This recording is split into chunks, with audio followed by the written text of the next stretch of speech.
Assalamualaikum warahmatullahi wabarakatuh. Selamat siang para pejuang cuan. Gimana kabar kalian? Semoga kalian sehat semua dan saya doakan sukses semua buat kalian. Amin. Mantap jiwa ya. Dan jangan lupa ya kan kawan, tetap secangkir kopi harus selalu ada buat menemani siang hari ini. Teman-teman melihat kondisi market di mana Bitcoin sudah mengalami lagi kenaikan 0,38% ya. Sekarang di 21.338 ya teman-teman ya, 338 US dollar gitu ya kan. Tentunya ini kenaikan yang cukup lumayan lah ya untuk market kali ini. Oke teman-teman, langsung saja ya, sesuai permintaan dari rekan-rekan semua, Bang tolong bahasin tentang price. Oke, kita lihat karena kemarin sempat kalah voting ya dengan WWI ya, kalau nggak salah WWI namanya ya, atau apa ya, Wawa ya, atau apa ya itu. Oke, untuk BRIS saat ini teman-teman mengalami kenaikan 4,2% per video ini dibuat ya. Kalau kita lihat semalam sempat naik juga ya kan, di sini sempat di area 89 dan sekarang tertinggi pada hari ini adalah di area 84 teman-teman, dan sekarang di area 83. Oke ya, jadi bisa dikatakan untuk penurunan BRIS sendiri teman-teman, dari beberapa waktu yang lalu ya kan, dia sempat naik sampai lumayan tinggi, yaitu di 14 dengan 50 di belakang koma, dan sekarang lagi bisa dikatakan koreksi gitu teman-teman ya, turun. Cuman turunnya juga perlahan, nggak langsung langsung ke bawah gitu, nggak ya teman-teman. Dia perlahan-perlahan naik, perlahan-perlahan turun, dan tertahanlah dia di area 8. Oke, langsung saja teman-teman, di sini ada berita yang cukup menarik untuk si BRIS-nya sendiri. Kalau kita lihat bersama. Oke, kita lihat bersama di sini teman-teman, bahwasanya kemarin kita sempat membahas ke AAX Exchange ya teman-teman. Dia akan listing pada tanggal 13 ya kan.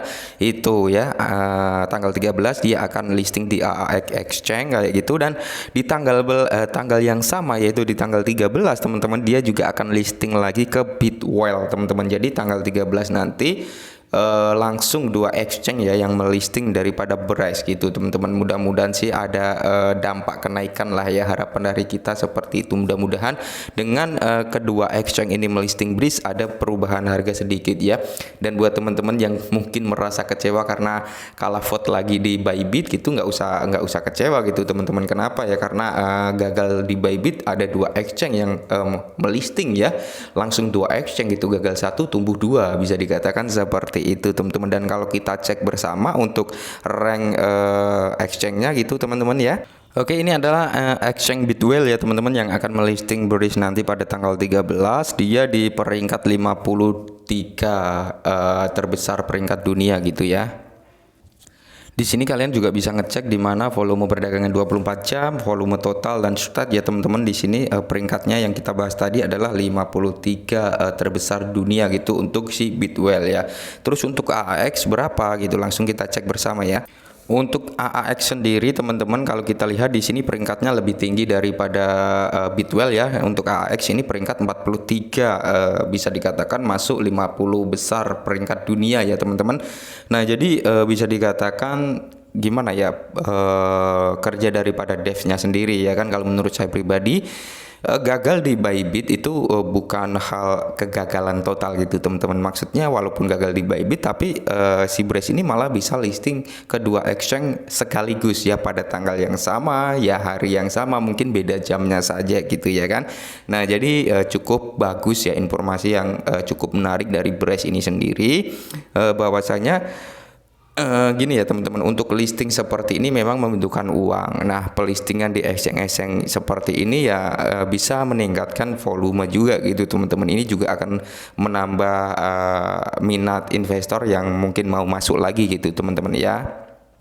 Dan kalau kita lihat dari pesaingnya yang kemarin ikut vote, yang menang yaitu dari WWI ya teman-teman, dimana dia setelah listing dibanting ke bawah gitu untuk WWI. Karena apa ya? Karena perdagangan yang dilakukan atau voting yang dilakukan mungkin ada suatu hal, atau memang itu dari komunitas Bybit yang mencari reward besar gitu teman-teman. Karena reward voting dari WWI ini kan 150.000 US dollar, sedangkan si BRIS ini hanya 100.000 US dollar ya. Kalau mereka hanya mencari reward ya hal wajar kalau ini terjadi dumping lagi gitu teman-teman. Karena apa? Ketika apa member Bybit ini mendapatkan reward dari WWI, mereka akan ngejualnya dan ujung-ujungnya apa, bukannya pump malah dump kayak gitu teman-teman. Jadi lebih enak sebenarnya listing itu tanpa ada vote ya, vote pengambilan suara lah.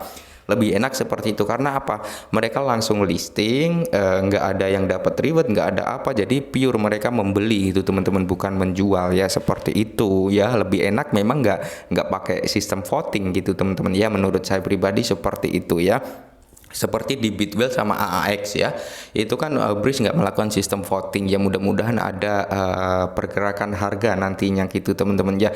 Jadi untuk si Breeze-nya ini memang untuk bisa dikatakan long term ya teman-teman, jangka panjang, yang penting projectnya jalan gitu, walaupun banyak food yang beredaran di luar, tergantung mental teman-teman kuat apa enggak ya menghadapi food yang seperti itu. Kalau saya sih santai saja ya teman-teman, nggak peduli lah mereka mau bilang apa, mau bilang ini, mau bilang itu gitu. Karena apa?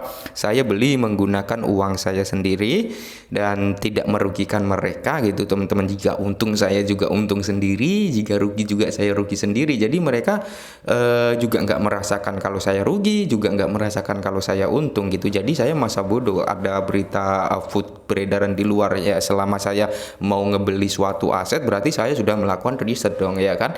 Kalau saya sudah melakukan riset berarti saya siap menerima resiko yang terjadinya ke depannya nanti, entah resikonya ini akan dump atau akan pump, karena di dunia cryptocurrency hanya ada dua ya, kalau nggak naik turun gitu teman-teman ya, kalau nggak scam ya berlanjut gitu teman-teman. Jadi ya nikmati aja prosesnya, jangan panik, kalau menurut saya pribadi seperti itu. Oke, mungkin ini dulu ya perihal Breeze, semoga bermanfaat dan salam cuan.